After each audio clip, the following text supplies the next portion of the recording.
കനത്ത മഴയിൽ തൃശൂർ ജില്ലയിലെ പല ഭാഗങ്ങളിലും വെള്ളക്കെട്ട്. ഏങ്ങണ്ടിയൂർ, അന്തിക്കാട്, കാഞ്ഞാണി എന്നിവിടങ്ങളിലാണ് വെള്ളം കയറിയത്. നടരാജ് പരശുരാമുണ്ട് വിശദാംശങ്ങൾ നൽകാൻ തൃശൂരിൽ നിന്നും. നടരാജ്, ഇപ്പോഴും ജില്ലയിൽ മഴ തുടരുകയാണോ? താഴ്ന്ന പ്രദേശങ്ങളൊക്കെ വെള്ളത്തിലാവുകയാണോ? എന്താണ് സ്ഥിതി? രാവിലെ മുതൽ തൃശൂർ ജില്ലയുടെ പല ഭാഗങ്ങളിലും നല്ല മഴ പെയ്യുന്നുണ്ട്. ചാലക്കുടി, ചാവക്കാട്, ഇരിങ്ങാലക്കുട, കൊടുങ്ങല്ലൂർ തുടങ്ങിയ മേഖലകളിലൊക്കെ തന്നെ, കൈപ്പമംഗലം, കൊടുങ്ങല്ലൂർ തുടങ്ങിയ മേഖലകളിലൊക്കെ തന്നെ നല്ല മഴയാണുള്ളത്. പല ഭാഗങ്ങളിലും വെള്ളക്കെട്ടുണ്ടായിട്ടുണ്ട്.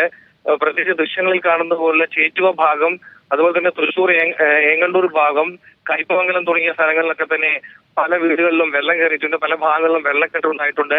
പല സ്ഥലങ്ങളിലും ഇടറോഡുകളിൽ വെള്ളം കയറിയതിനെ തുടർന്ന് റോഡ് ഗതാഗതം തടസ്സപ്പെട്ടിട്ടുണ്ട്. ചില ഭാഗങ്ങൾ മരം ഇളകി വീണത് കൊണ്ട് തന്നെ വൈദ്യുതി ബന്ധം നഷ്ടമാകുന്ന ഒരു സ്ഥിതി ഉണ്ടായിട്ടുണ്ട്. ഇത് പുനഃസ്ഥാപിക്കാനുള്ള ശ്രമം തുടരുന്നുണ്ട്. എന്തായാലും പല ഭാഗങ്ങളിൽ വെള്ളക്കെട്ടുണ്ടായത് ആ പ്രദേശവാസികളൊക്കെ തന്നെ ബുദ്ധിമുട്ടിലാക്കിയിട്ടുണ്ട്. പലരും ഇരുചക്ര വാഹനങ്ങളിൽ യാത്ര ചെയ്യാൻ കഴിയാത്ത സ്ഥിതിയിൽ ബുദ്ധിമുട്ടുന്ന സ്ഥിതിയൊക്കെയാണുള്ളത്. എന്തായാലും മഴ അല്പസമയം മുമ്പ് തോർന്ന സ്ഥിതിയാണ്.